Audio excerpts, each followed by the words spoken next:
Unfortunately, just because you just pulled a machine or a device or something out of a box doesn't necessarily mean that all the latest security features and functionality is enabled. That's something we've got to do, and that's a little something we like to call hardening. Let's take a look at that coming up right now.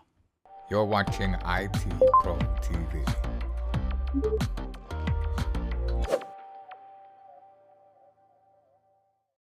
Welcome back to Security Plus here at IT Pro TV, and today is all about taking your host systems, those lovely devices that we use every day, and actually applying some security to them that's just there waiting for you to do that very thing. And there's a lot of different ways in which it can work itself out and how we can apply these techniques, ultimately called hardening, to our systems. Wes is going to help us out with that little thing today. We do appreciate you, Wes. How's it going? It's going great. That's right. And what I was thinking here, Dan, is we'll take care of some of the low-hanging fruit first, right? Because, like Dan said, we can't just deploy systems in their out-of-the-box type configurations, right? And it's going to be important that you reduce their attack surface. And one of the ways that you can do that, again, is by what Dan's mentioning, hardening those systems. So let's go ahead and let's dive in and talk about some basics at first, right?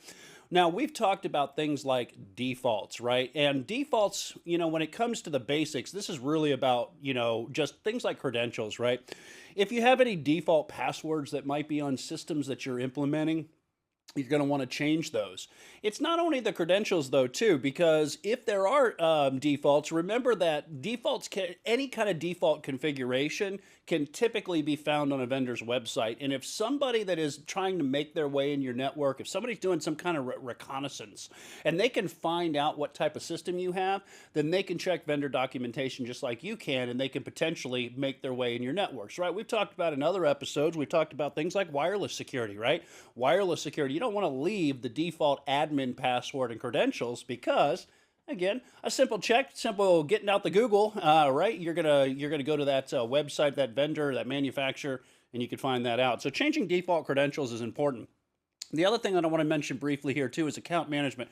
We had a whole entire episode on account management, but specifically when it comes to hardening, I want you to think about the administrative accounts, right? You have to make sure that if you have a Windows administrative account, that it is protected. In fact, so much so today that Windows by default will actually disable that account. So there is some type of out-of-box security, but remember, any account that's created on a Windows machine, the very first account, while not the default administrator, that account will be an administrator and have full access over the system. So you got to be very, very careful about that. The other types of administrative accounts, right, Nix-based systems, doesn't really matter if you're talking about Unix, Linux, or even Mac because it's BSD under the hood.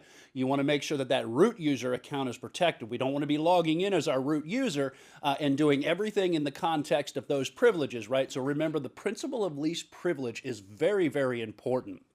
Some other default configurations just around the operating systems, right? We're going to talk about towards the end some vendor practices, right? And we'll give you some information about that. Things like applications, all right, is always going to be important. So how can you out of the box start hardening your applications and your operating systems?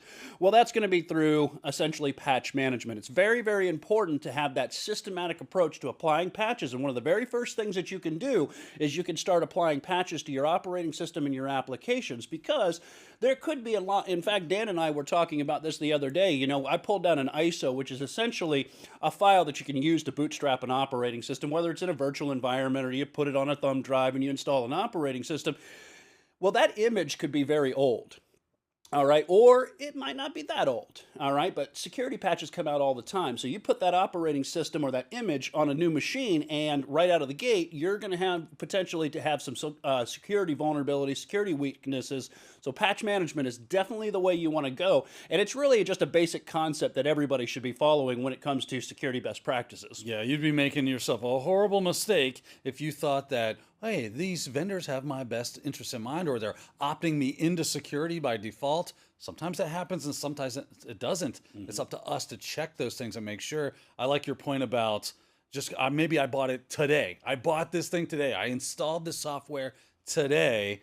Well, if you installed Linux today, you're immediately vulnerable because today a new sudo privilege escalation vulnerability just hit out. I can get full root access quite easily if you have the right code.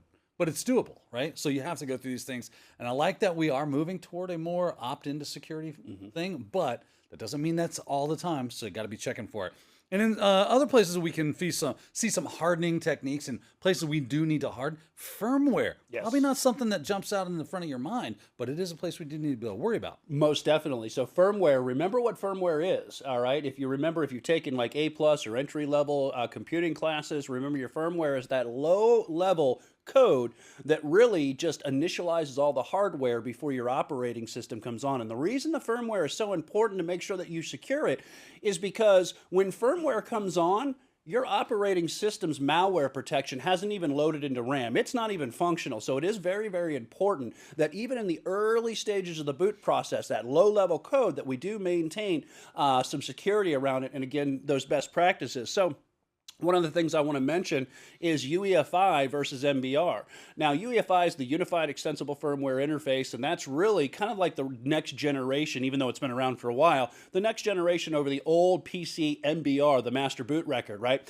And we definitely want to be, where we can, you have legacy devices. Remember, legacy devices are hard to secure because sometimes they're out of the bounds of the vendor patch management platform, and they're no longer being patched. But UEFI is the way you want to go today when it comes to firmware and firmware protection, and I'll tell you a little bit more about that. So definitely choosing UEFI because of the security solutions and technologies that are just come by nature built into it. Updates to the firmware, again, this is just part of your patch management. Now, this patch management might be something that you have to go directly to the vendor for, and you have to check out, hey, what's the current firmware edition that we have, right? So, for instance, I think about the meltdown and the Spectre attack, right? That was all stuff that was really about the processor, too, but they had to do firmware updates to eventually try to shut those attack avenues down. So, patch management is very important when it comes to firmware protection too. So making sure that you're doing your firmware updates. Now, remember I said UEFI, all right? UEFI, one of the reasons you want to implement something like UEFI is because that's where you can bring in the trusted platform modules that we've talked about in other episodes. Remember the TPMs. It's basically a cryptographic processor, and it stores security information. It can store things like, what is the configuration state of the machine? What is the expected configuration state? And when we're doing an attestation, we can compare it. And if anything's different, guess what? The operating system, the machine will not bootstrap. It will not start the operating system up, and it'll give you a chance to take some kind of corrective action. Now, not only does the Trusted Platform module help you to lock down firmware configuration, but it also allows you to implement something known as Secure Boot. Now, Secure Boot is this process that says, hey, I'm speaking like firmware would be speaking here. If you have Secure Boot implemented, it means I'm only going to allow trusted, signed with digital signatures, bootloaders to bootstrap the operating system. So we definitely want you to be aware of that. The other thing that you can do with firmware, maybe you've been in a home environment and haven't been in a corporate environment, but they also have what's known as out-of-band management, where you can actually connect over the network to things like your servers, and you can do things like firmware updates, but you have to make sure that you have secure out-of-band management, right? Because these are dedicated network connections into the at the hardware level of your devices. And keep in mind, if somebody can use that as an attack point, then you really got some issues. So just remember, protection of out-of-band management.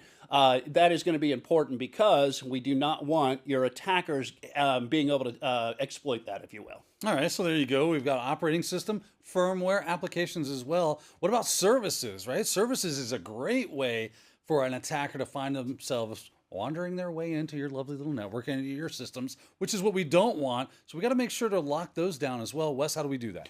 Sure, and that really starts with what are known as ports, all right? Now, a little bit of recap from your network communications. Remember what ports are, right? It's a logical endpoint of a connection, all right? And it basically allows computers to define or to determine where services are being provided, all right? It identifies the service that's associated with the port. Now, keep this in mind, though. Yes, it does identify the service, but you can manipulate ports to where ports don't necessarily map to a direct service. So it's important to make sure that if you do have ports or you're using these services, right, then make sure you secure them, right? If we're not going to be using Telnet, we're going to be using SSH, right? I got FTP over here. You need to be using secure FTP.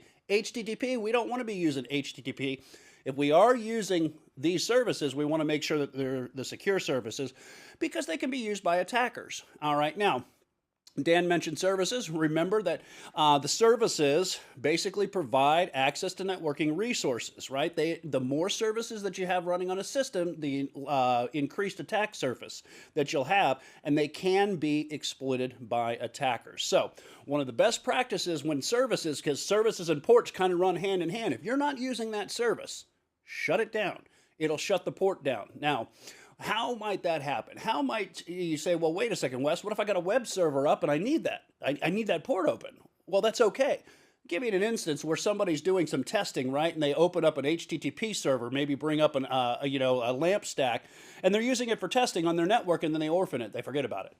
All right, those services, it's easy to do, very easy to do. So make sure that, especially when you're testing, once your tests are over, if you're not using that service, uninstall the service from your server to close down that port to make sure that the attackers can't exploit them. Yeah, great advice on that. That's absolutely 100% correct on how you should work with that. If you're not using a service, there's no reason for it to be running. Why give anybody a toehold into your organization or your environment? It's just not a good idea. Now let's move on. This was an interesting one for me because I like this idea. I was at RSA a few years ago and I see all this medical equipment in one of these booths. I'm like, oh, what's going on over here? I asked the gentleman, who was peddling his wares or whatever, what's going on? He said, well, this is medical equipment that cannot be updated or the device stops working altogether. It breaks. And how do you secure that? I said, that's a great question. Ultimately, they basically had some sort of little piece of equipment that acted as a security control between it and the device itself. So there was kind of like someone running a screen in front of them. But this is the basic idea of a firewall, That's right? To keep these things out. Firewalls are a great way to harden systems. It sure is. And we've talked about firewalls, and we're going to talk more about network-based firewalls. But remember the context here. When we say firewalls, we're talking about a firewall that is on the host itself, right? And we've already talked about this concept, but we want to remind you that in the context of hardening a host, you always want to make sure that there's an implicit deny. That's how firewalls work right out of the gate. That means that if anything isn't explicitly allowed, it's implicitly denied, and that's what we want. Think about things like services, right? When it comes to services, like we've talked about services and ports, yes, you're going to have services running on your machines, and yes, they're going to have to make outbound communications, but you want to make sure that the only services that are making those outbound communications are trusted services and services that you allow through the firewall. You don't want to be opening up another security vulnerability to that kind of attack. Other things too, remember some of the things that can be built into firewalls. A lot of times they're unified systems, right? Remember your HIDs and your HIPs, if you will, the host-based intrusion detection system. But not only the host-based intrusion protection system, remember that could alert you to the fact that there's potentially an intrusion within your network, but you also want the intrusion prevention part of that because it actually implements countermeasures. The other thing I would mention too is stateful monitoring is very, very important when it comes to your firewalls. If you remember the TCP three-way handshake, well, somebody can actually perform what's known as the SYN flood attack if a communication comes in, right? In that three-way handshake, we send a SYN request.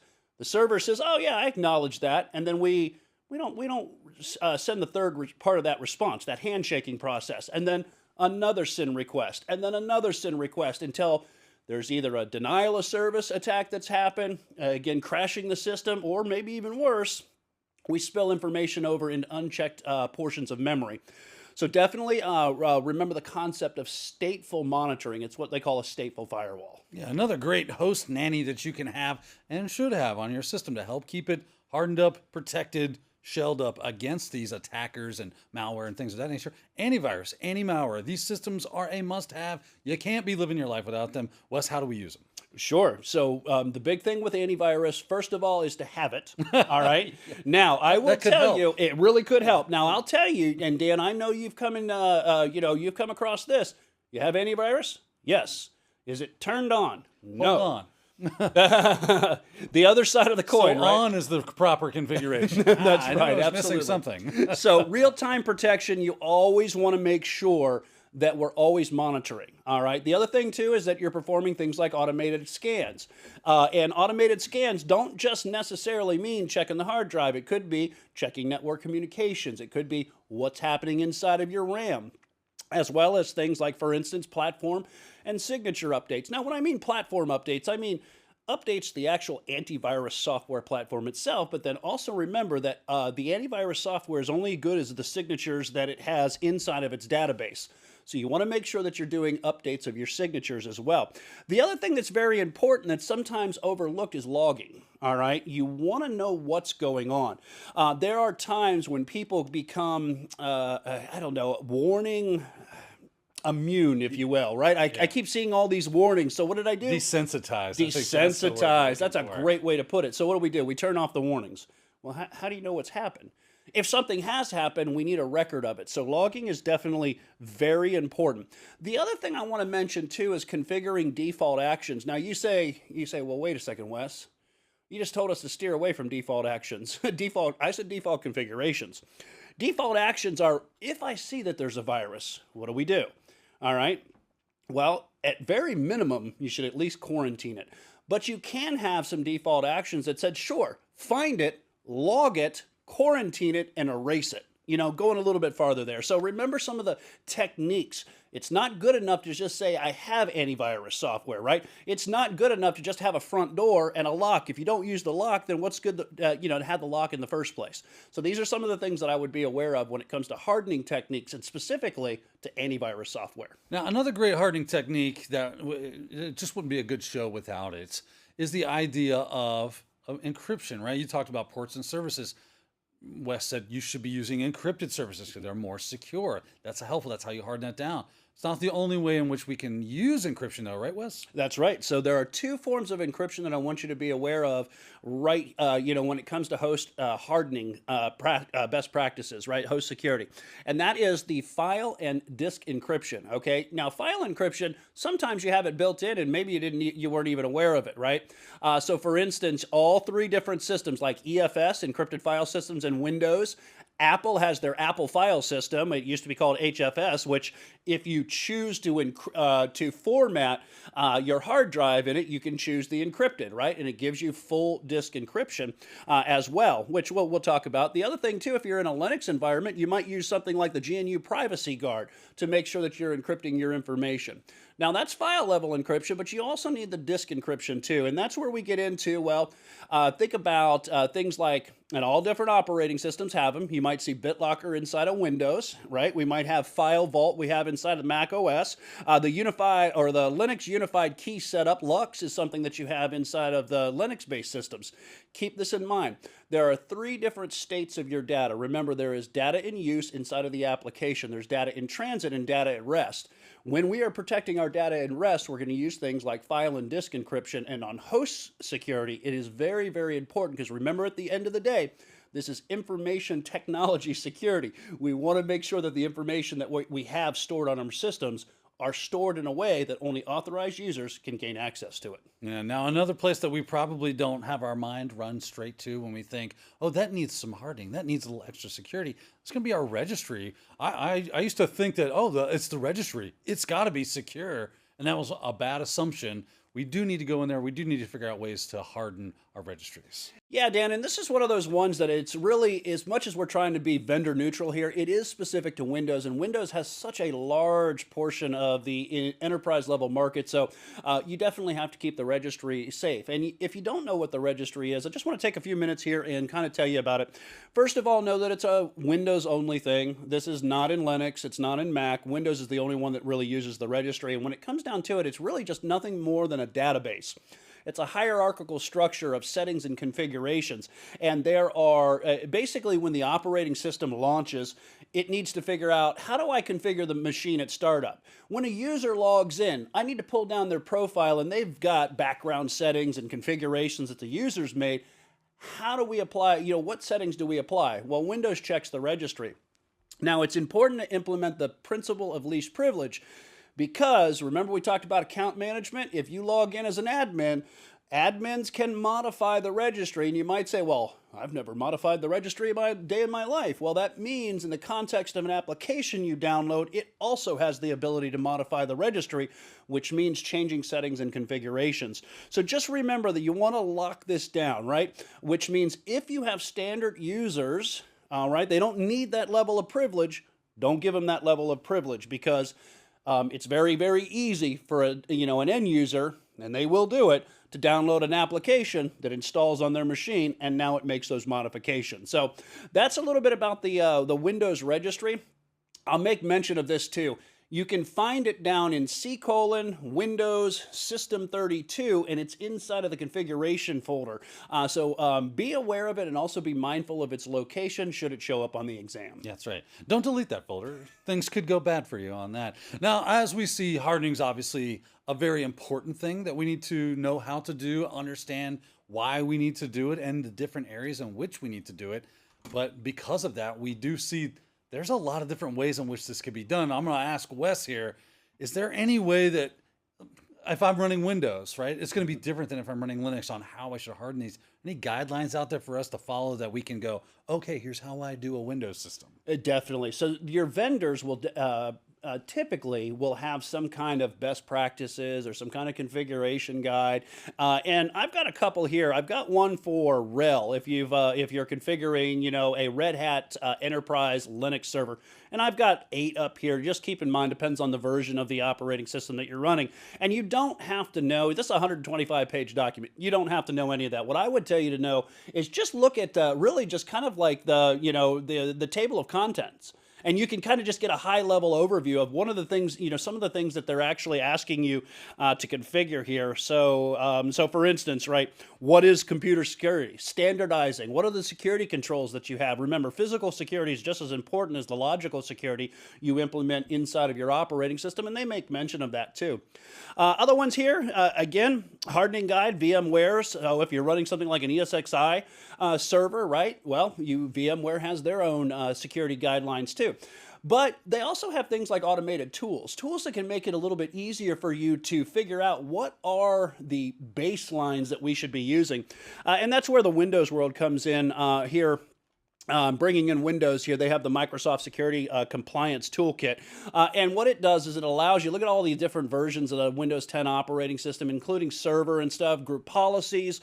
What is your current group policy inside of your Active Directory domain? Well, we can run this toolkit against it, and it can compare it, and it can say, okay, well, we see these 5 settings or 10 settings, whatever, and we think that you might do better if you configure them this way. Again, so you can have just guidelines, which is really just reading, or you can even have some kind of piece of software like this that allows you to do it. This is actually a replacement for a technology that Dan and I know you're familiar with this, that we used to use in the older Windows servers, and that was the Microsoft Security Baseline Analyzer. And what it would do is it would run right on your computer, and it'd say, okay, we found, let's say, 50 things that we're scanning for. And out of those 50 things, 10 things we think are high critical levels that you need to modify or secure. This is the replacement for that, and what you're going to be using in more modern Windows-based networks. But kind of gives you an example. We'll put all the documentation here, the websites that you can review this information in the show notes, so that you can have access to this, so that when it comes down to host security, hopefully you'll be doing well. Well, there you go, ladies and gentlemen. Host system hardening, ways in which that needs to be done via the network, services, system, operating system itself, applications. Tons of places in where we need to drill down, make sure that all those defaults are changed and that default applications are doing things that we want them to do. All sorts of great stuff. And if you get stuck, or if you think, you know what, I don't want to reinvent the wheel, go grab yourself a great hardening guide, a nice little checklist to go through and make sure you've done all the things that need to be due, and you can call that a done day. Speaking of a done day, we are out of time for this episode. We have more to come in the Security Plus series, so as always, we do look forward to seeing you there. Until then, everyone have a great day. Thank you for watching IT Pro TV.